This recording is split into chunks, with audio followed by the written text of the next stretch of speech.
ബേസിൽ Joseph ആദ്യമായി നിർമ്മിക്കുന്ന ചിത്രത്തിന്റെ ടൈറ്റിൽ ടീസർ വീഡിയോ പുറത്തിറങ്ങി. അതിരടി എന്നാണ് സിനിമയുടെ പേര്. ഒരു പക്ക ആക്ഷൻ ഫൺ പടമാകും ഇതെന്ന സൂചനയാണ് പ്രൊമോ വീഡിയോ നൽകുന്നത്. ടൊവിനോ തോമസ്, വിനീത് ശ്രീനിവാസൻ, ബേസിൽ ജോസഫ് എന്നിവരാണ് സിനിമയിൽ പ്രധാന കഥാപാത്രങ്ങളെ അവതരിപ്പിക്കുന്നത്. മിന്നൽ മുരളി, പടയോട്ടം തുടങ്ങിയ സിനിമകൾക്ക് തിരക്കഥയൊരുക്കിയ അരുൺ അനിരുദ്ധനാണ് ചിത്രം സംവിധാനം ചെയ്യുന്നത്. പോൾ സെൻസ്കറിയ, അരുൺ അനിരുദ്ധൻ എന്നിവർ ചേർന്നാണ് സിനിമയുടെ തിരക്കഥ ഒരുക്കിയിരിക്കുന്നത്.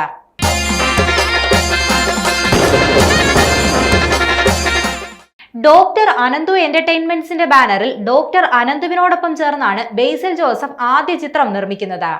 ബേസിലിന്റെ നിർമ്മാണ കമ്പനിയായ ബേസിൽ ജോസഫ് എന്റർടൈൻമെന്റ്സിന്റെ ആദ്യ സിനിമ കൂടിയാണിത്. അവർ രണ്ടുപേരും ഒരിക്കലും ചേരാത്ത രണ്ട് താലതർശവന്മാരാണ്. ഒരുത്തം കാട്ടുതീങ്കി. കോളേജ് പശ്ചാത്തലത്തിലാണ് ചിത്രത്തിന്റെ കഥ നടക്കുന്നത്.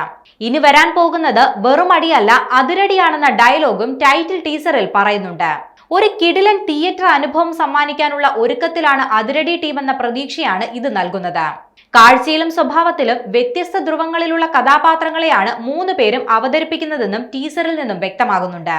ബ്രഹ്മാണ്ഡ തെന്നിന്ത്യൻ ചിത്രങ്ങളുടെ ടൈറ്റിൽ അനൗൺസ്മെന്റ് ടീസറിനെ ഓർമ്മിപ്പിക്കുന്ന രീതിയിലാണ് അതിരടി ടീസർ. മലയാളത്തിന് പുറമെ തമിഴ്, തെലുങ്ക്, ഹിന്ദി, കന്നഡ ടീസറും പുറത്തിറങ്ങിയിട്ടുണ്ട്.